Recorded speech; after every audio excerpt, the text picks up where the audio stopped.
Welcome, dear brothers and sisters. This is your Elliott Wave Master Course Intermediate Stage Part 3। इस part में हम क्या पढ़ेंगे? इस पार्ट में आप यहाँ पे देखेंगे कि चार्ट पे हम लगा के अपने कॉन्सेप्ट्स जो पार्ट 2 में सीखा है, वापस कह रहा हूँ मैं, पार्ट 2 कृपया आप पूरा का पूरा समझ ले।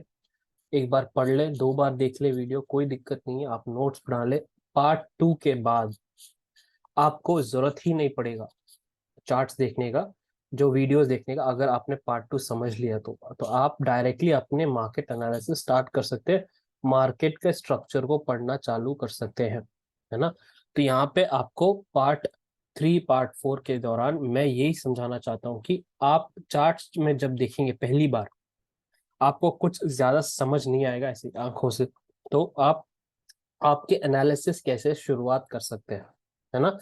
तो ये बहुत ही इम्पोर्टेंट या मुख्य है कि आप अपना पार्ट 2 जो है पूरी तरह से समझ लें, है ना। यहाँ से जो पार्ट 3 पार्ट 4 जो भी आगे बढ़ेंगे, सारे पार्ट्स में हम हर एक स्ट्रक्चर देखेंगे मार्केट में, उसमें हम अपने कॉन्सेप्ट्स जो है, जो सीखा है पार्ट 2 में, उसको अप्लाई करके देखेंगे, वहां से हम कैसे समझ सकते हैं मार्केट को।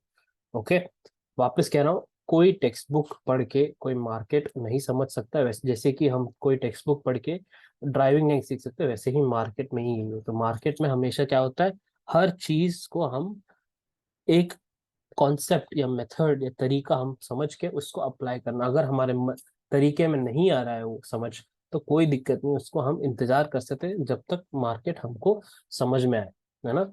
तो इस एग्जाम्पल में, इस पार्ट में हम देखेंगे एक ABC स्ट्रक्चर और हमारा इम्पल्स वेव, है ना। जो हमने कॉन्सेप्ट समझा है उसको हम अप्लाई कर से कैसे आइडेंटिफाई कर सकते हैं वेव्स।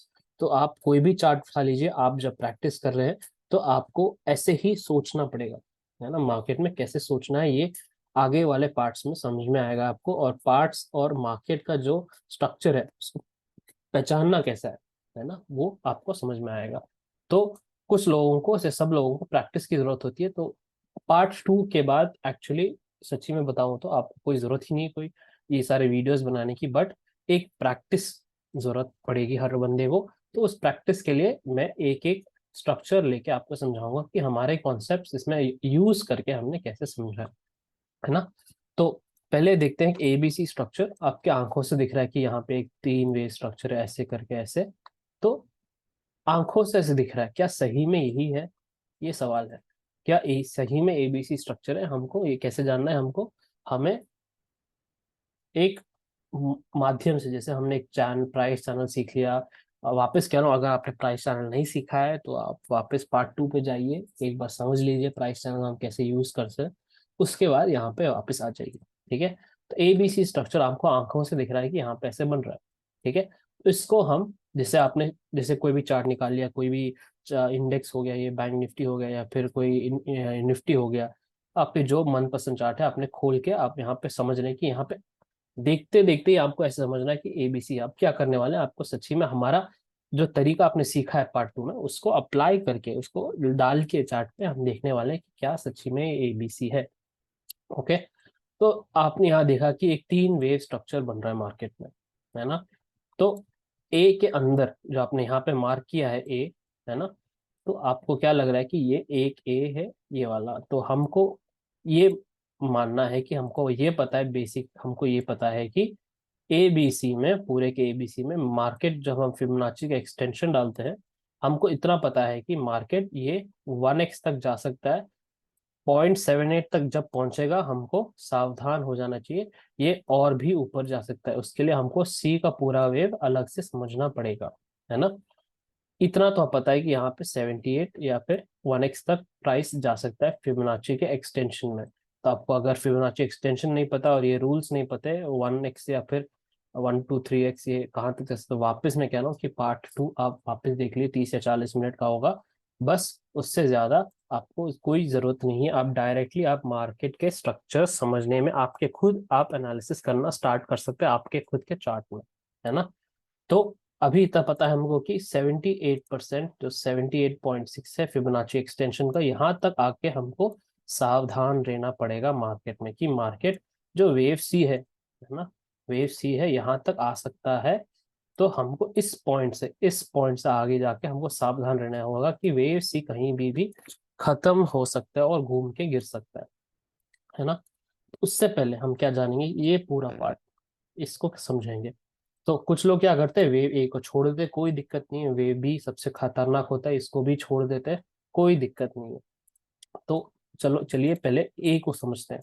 तो यहाँ पे वेव ए जो है, यहाँ पे पहले आपने सोचा कि ये पूरा एक वेव है, बी है, सी है।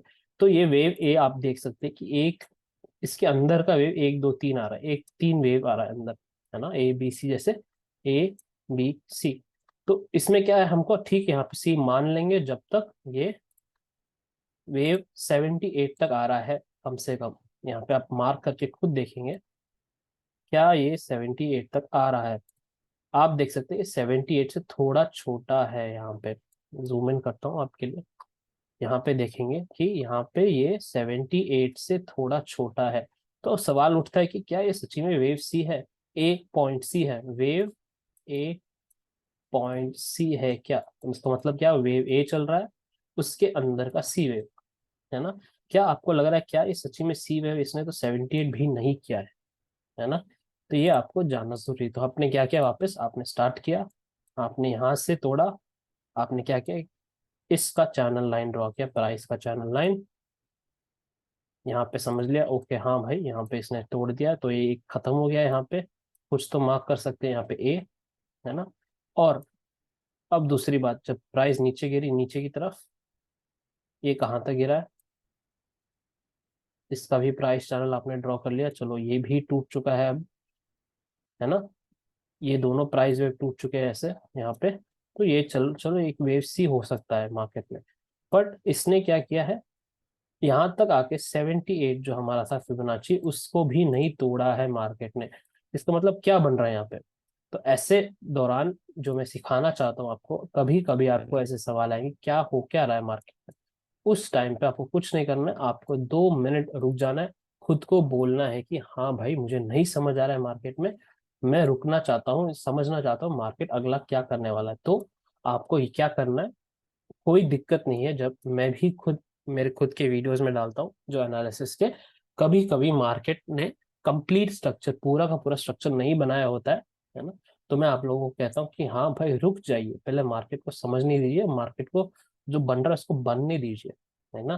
तो मार्केट ने यहाँ पे क्या किया, यहाँ से स्टार्ट करके जो हम पहले सोच रहे थे सी, यहाँ तक आके नहीं गया है 78 तक, इसको क्रॉस भी नहीं किया। हमको क्या पता है, वेव सी कम से कम यहाँ तक तो आना ही चाहिए इसको, पर इसने वो भी नहीं किया, उससे पहले ही छोटा छोटा होके बन के ये वापस गिर गया।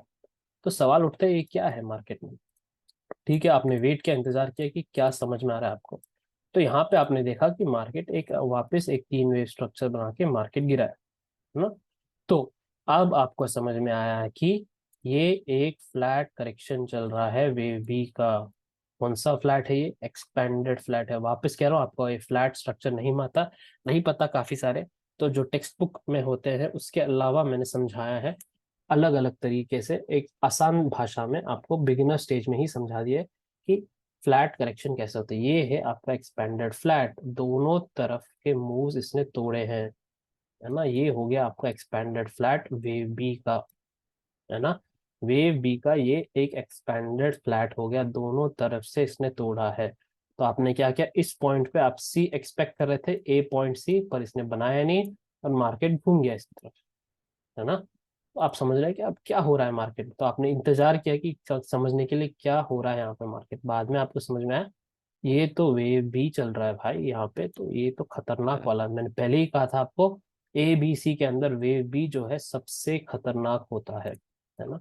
तो यहाँ पे आपने एडजस्ट कर लिया, यहाँ पे आप समझ में आ गया हाँ भाई यहाँ पे तो फ्लैट करेक्शन चल रहा था, ये और एक्सपेंडेड फ्लैट चल रहा था मार्केट में, और यहाँ से आपका वेव सी स्टार्ट हुआ है। तो पहले जो आपने पहली बार नजर मिला के देखी, तो हाँ आपको लगा कि हाँ भाई ये तो आराम से एबीसी होगा। अब जब आपने बारीकी सी देखा, यहाँ पे फिबोनाची डाल के अपना प्राइस चैनल डाल के, तब समझा कि ये तो ए यहाँ पे नहीं है ना।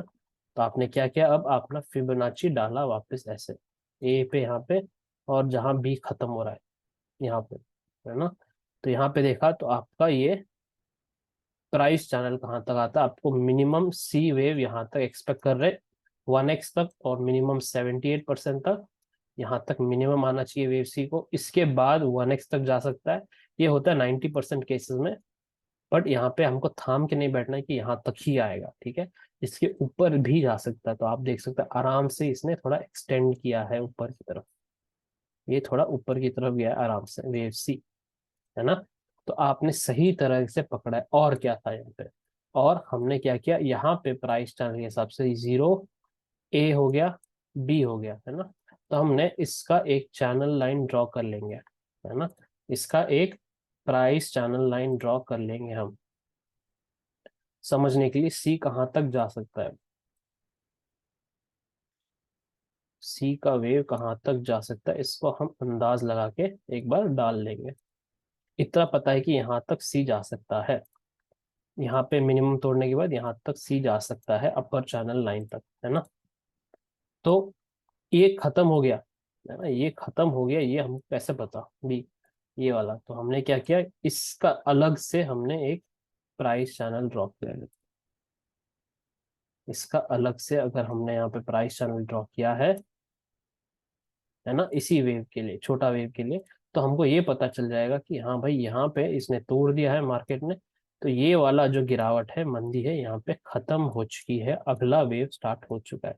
तो अगला वेव स्टार्ट हो चुका है, इसका मतलब क्या है, हमको इतना समझ में आएगा कि इस पॉइंट तक हाँ भाई ये एक एक्सपेंडिंग डायगोनल एक्सपेंडिंग फ्लैट हो सकता है मार्केट में, वेव बी। तो हमने वेव सी का प्रोजेक्शन डाल दिया, फिबोनाची एक जोन डाल दिया कहाँ तक आ सकता है ना।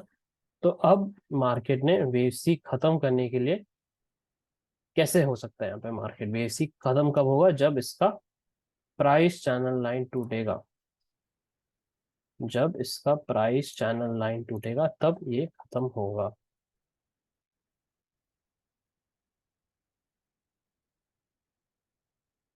है ना। तो ये वेव सी तब खत्म होगा जब इसका प्राइस चैनल लाइन टूटेगा, यहाँ पे तोड़ चुका है, ये वापस अंदर आया, वापस गिरावट। तो यहाँ से इसने नया डाउन वेव इम्पल्सिव स्टार्ट किया है, उसको भी पढ़ेंगे। पर अभी आपको समझ में आएगी कि हमने कैसे कंफर्मेशंस लेके काफी प्राइस चैनल्स डाल के हमने तब समझा है कि वेव सी कैसे ठीक कहाँ तक आ सकता है, वहां से प्राइस चैनल देके वेव सी खत्म भी हो सकता है। अब जो इम्पल्स है, ये इतना बड़ा इम्पल्स है ना, हमको ये वाला पकड़ना है। हमारे जो प्राइस चैनल थियरी से यहाँ तक हमको यहाँ समझना है कि इम्पल्स कैसे बन सकता है, हम कैसे पकड़ सकते हैं इसको, है ना। अब ये ध्यान देना है कि जब ए बी सी आपको लग रहा है कि खत्म हो चुका है, हम इसके पूरे का एक प्राइस चैनल बना सकते हैं, क्योंकि हमको अगला वेव पकड़ना है, तो हमको समझना है कि ये खत्म हो चुका है कि नहीं। तो पहले क्या बात है, यहाँ पे ए बी सी का डाल दिया, ये हमारा सी का अलग से प्राइस चैनल था, यहाँ पे सी टूट गया प्राइस चैनल, और मेन बड़ा वेव भी टूट गया, है ना। दोनों टूट गए, और तीसरा क्या, फिबोनाची जोन में आ चुका है प्राइस। तो यहाँ से तीनों के तीन हमको गारंटी दे रहे कि हाँ भाई यहाँ पे सी वेव खत्म हो चुका है, एक नया कुछ स्टार्ट होने वाला है मार्केट में। इसके एबीसी के बाद हमको पता है कि नया इम्पल्स स्टार्ट होने वाला। अगर आप एडवांस कॉन्सेप्ट्स पहुंचते हैं, वहां पे हमको इंडिकेटर के दौरान हमको पहले से ही पता चल जाएगा कि सी वेव यहाँ तक ही आएगा, सी वेव यहाँ से खत्म हो चुका है, और फिर एक नया स्टार्ट हो गया। अभी मैंने आपको आसान भाषा में एक प्राइस चैनल के हिसाब से सिखाया, बट आप एडवांस कॉन्सेप्ट में जाएंगे वो थोड़ा बहुत कठिन है। हर एक वीडियो वहाँ पे 80 to 90 मिनट्स का है, एक पूरा पूरा पिक्चर देख सकते हैं उतने टाइम में। अब एक 2.5 घंटे का मूवी है, उतना बड़ा एक लेक्चर है, तो वहाँ पे एक एक इंडिकेटर डाल के हम समझेंगे कि वहाँ पे एग्जैक्टली हमको कैसे पता कि ये वेव यहाँ पे खत्म हो चुका है। फिलहाल ये जो वेव यहाँ पे गिरावट आई है और यहाँ पे ऊपर गए, हमको पता चल जाएगा कि यहाँ पे हमारा इंडिकेटर ने हमको इशारा नहीं किया कि हाँ भाई ये खत्म हो चुका है, ये वाला गिरावट खत्म हो चुका है, या फिर ये पूरा का पूरा खत्म हो चुका है, या फिर ए वेव यहाँ पे खत्म हो चुका है। ये सब हमको पहले से ही समझ में आ जाएगा इंडिकेटर के दौरान, है ना। जो लोग यहाँ पे गलती करते हैं, यहाँ सोचते हैं कि यहाँ पे ए ऐसे और बहुत तेजी से ऊपर जा रहा है, मार्केट हमको पहले से ही समझा देगा हाँ भाई ये सी वेव बन रहा है, तीसरा वेव नहीं बन रहा है। लोग इसको 1 2 3 सोचते हैं, बट हमको पहले से ही समझ में आ जाएगा कि हाँ भाई ये तीसरा वेव नहीं है, ये वेव सी ही बन रहा है हमारे इंडिकेटर्स के दौरान।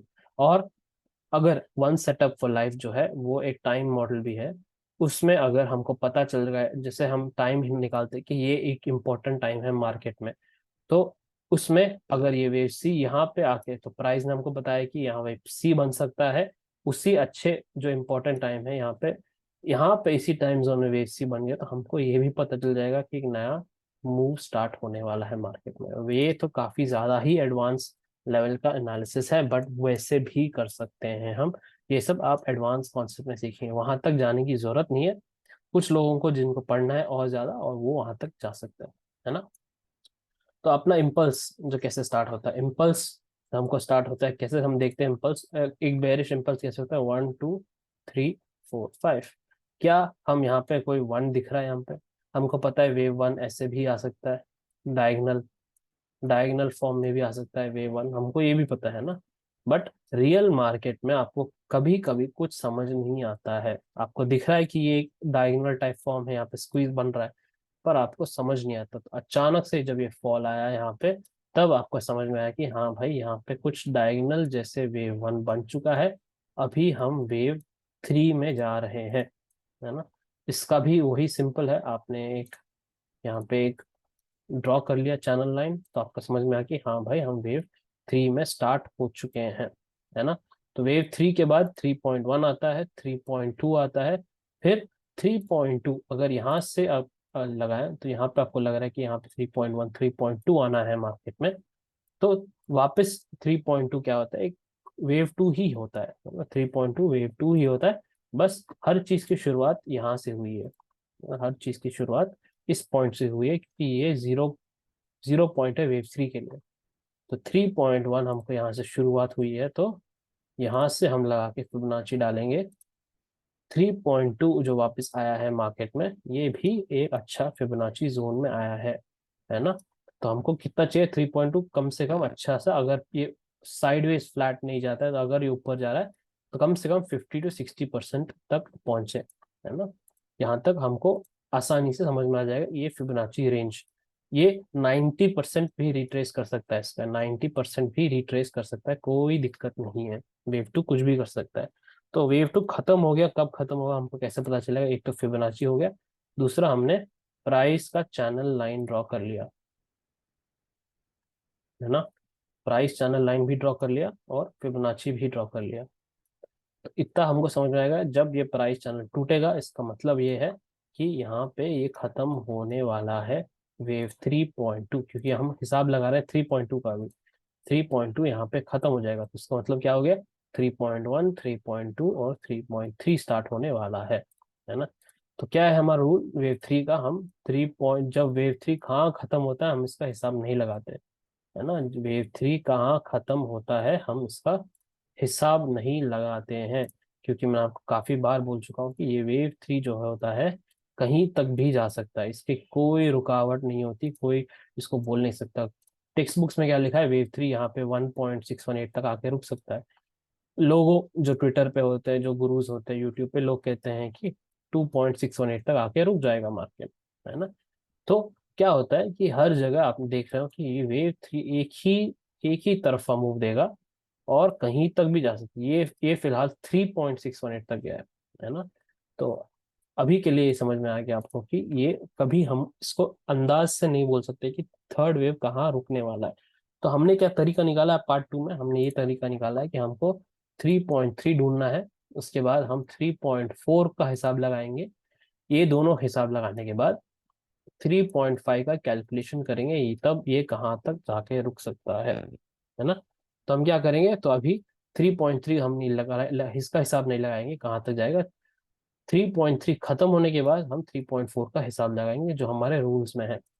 तो यहाँ पे हमने क्या किया, वेव टू खत्म हो गया, वेव 3.3 का एक चैनल बना लिया, है ना। ये जब टूटेगा हमको पता चल जाएगा, हाँ भाई ये वेव 3.4 में जाने वाला है ना।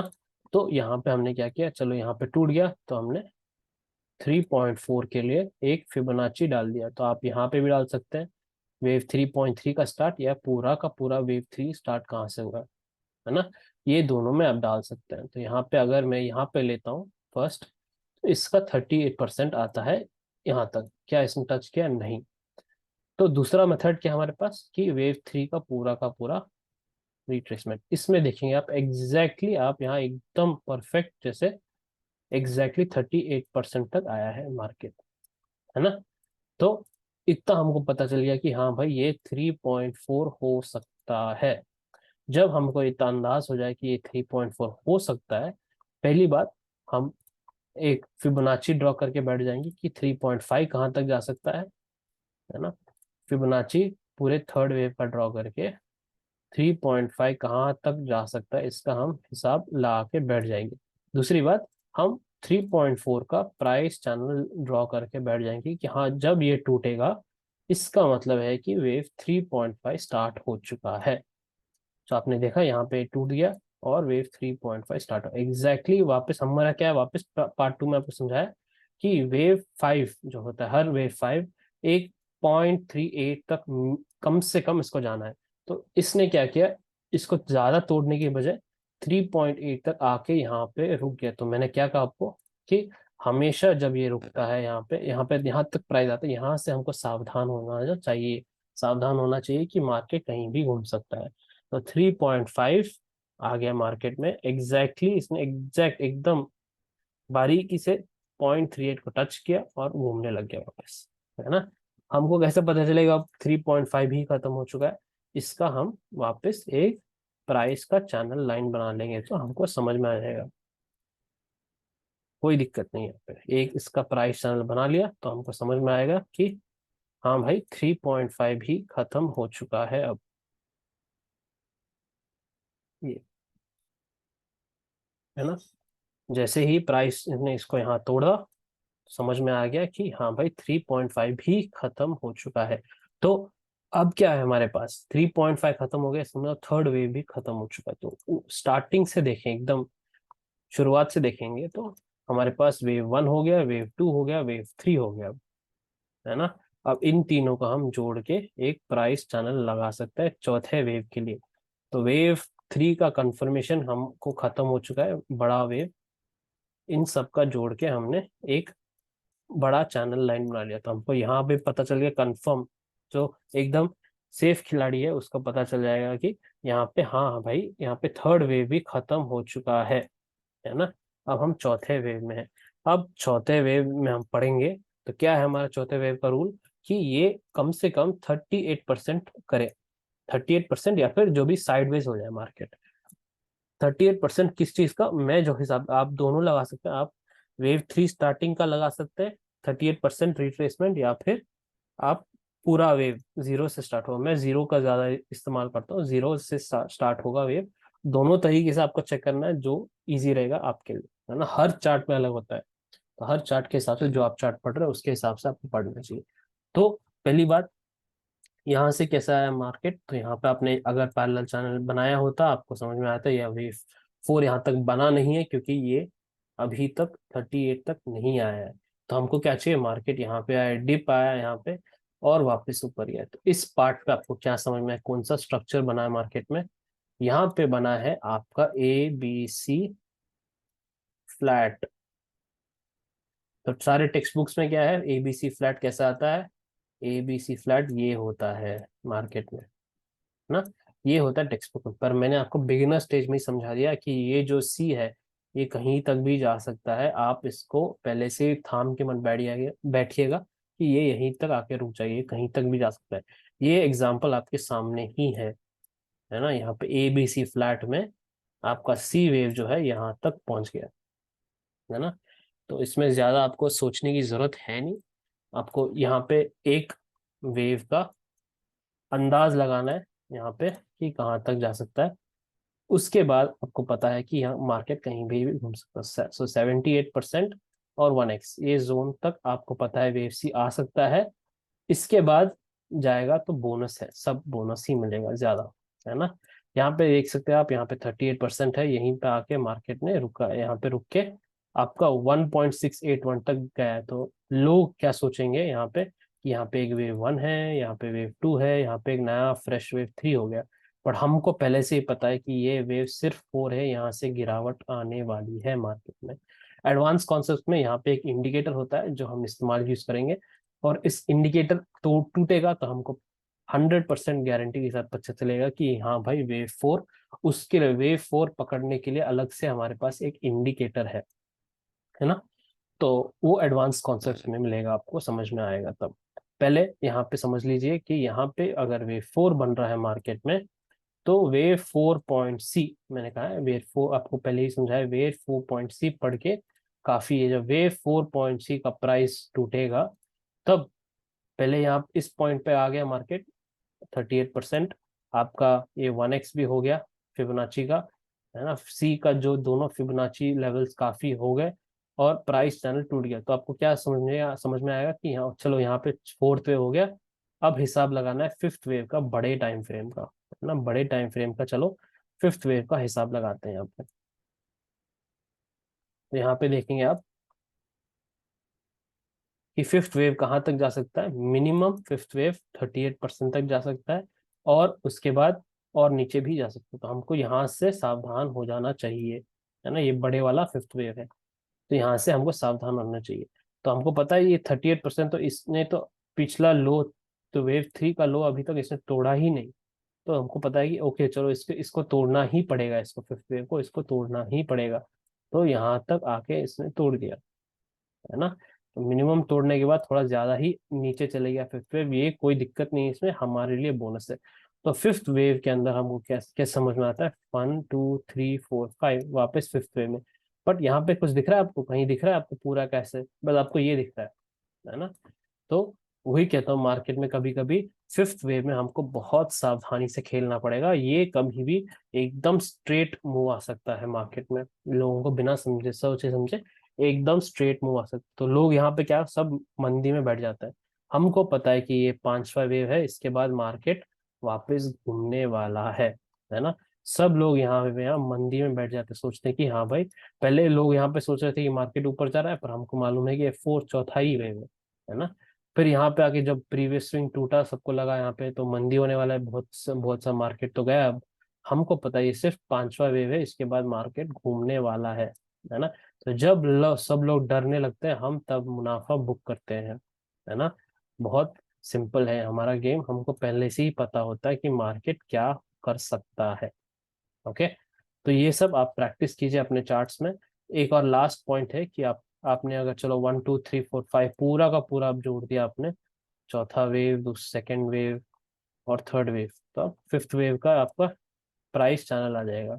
फिफ्थ वेव का प्राइस चैनल क्या करना चाहिए, इसको लो, ये चैनल को वापस आके इसको कभी नहीं तोड़ना चाहिए, है ना। तब आपको गारंटी होगा फिफ्थ वेव। आप फिफ्थ वेव खत्म कब होगा आपको कैसे पता चलेगा, जब इसका ये फिबोनाची एक्सटेंशन खत्म हो जाएगा और ये इसका ये प्राइस चैनल दोनों मिला के जब खत्म हो जाएंगे, तब आपको समझ में आ जाएगा हाँ भाई फिफ्थ वेव भी खत्म हो चुका है, राइट। तो यहाँ पे ये टूटा, ये टूटा, अब यहाँ से जाके ये वाला भी टूटा, तो हम आपको पता है बड़े वाले टाइम फ्रेम का भी टूट गया, बड़े वाला ब्लू लाइन, और सिर्फ फिफ्थ वाले का वो भी टूट गया, दोनों टूट गया। तो आपको समझ में आएगा कि हाँ भाई गारंटी ये अब फिफ्थ हो चुका है मार्केट में, है ना। तो यही है, आपको ये सब डाल के आपको चार्ट्स में प्रैक्टिस करना है। ये बहुत आसान नहीं है पहली दौरान, इसलिए मैं आपको एक एग्जांपल समझाना चाहता था कि देखने में आपको कुछ समझ में आएगा, पर असलियत में कुछ और हो सकता है मार्केट में, है ना। इतना बारीकी से आपको पढ़ना पड़ेगा आपको। अगर कोई सवाल है, आप डेफिनेटली मेरे यूट्यूब चैनल पे आके देखिए, मैं मार्केट के डेली एनालिसिस या वीकली एनालिसिस डालते रहता हूँ, उससे आप अपना भी जोड़ के देख सकते हैं कि आप कहाँ तक पहुंचे हैं, और क्या आपको लगता है और क्या मुझे लगता है, इसमें कुछ सीखने को मिलेगा आपको, ठीक है। पार्ट 4 में हम और भी स्ट्रक्चर जैसे समझेंगे क्या क्या हो सकता है और कैसे दिखता है मार्केट में। अभी तक आपने अगर यहाँ तक देख लिया है, तो आपको समझ में आ गया कि कैसे थोड़ा बहुत हम मार्केट में देखते हैं। आप अपना खुद का एनालिसिस चालू कर सकते हैं मार्केट में, है ना। मिलते हैं पार्ट 4 में।